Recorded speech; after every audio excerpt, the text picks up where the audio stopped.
వరంగల్ నుంచి ఎన్నికగా అయిన సందర్భంలో సో అప్పటికే వరంగల్లో కూడా ఇప్పటికే రాజకీయ సమీకరణలు చాలా ఉన్నాయి. సో మీరు పోటీ చేశారు, గెలిచిన వాళ్ళు ఉన్నారు అక్కడ. అయితే మరి ఈ విషయం పైన వరంగల్లో మిగతా మీ మిత్రులందరినీ కలుపుకొని అంటే ఇప్పటికే చాలా సోషల్ మీడియాలో కూడా ఒక వర్గపోరు నడుస్తుందని అంటారు. దీన్ని మీరు ఎలా ఐక్యత చేస్తారు? వరంగల్, ఖమ్మము, హైదరాబాదు, నల్గొండ అంటూ లేదండి. తెలంగాణ నుంచి రాజ్యసభ ఇది.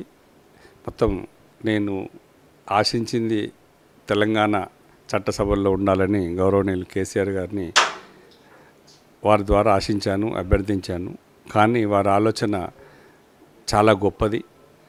ఇక్కడ కాదు, దేశంలోనే 135 కోట్ల మంది ప్రతినిధిగా ఉంటే తెలంగాణకు రావాల్సినవన్నీ కూడా తెచ్చుకునే విధంగా దోహదపడుతుంది.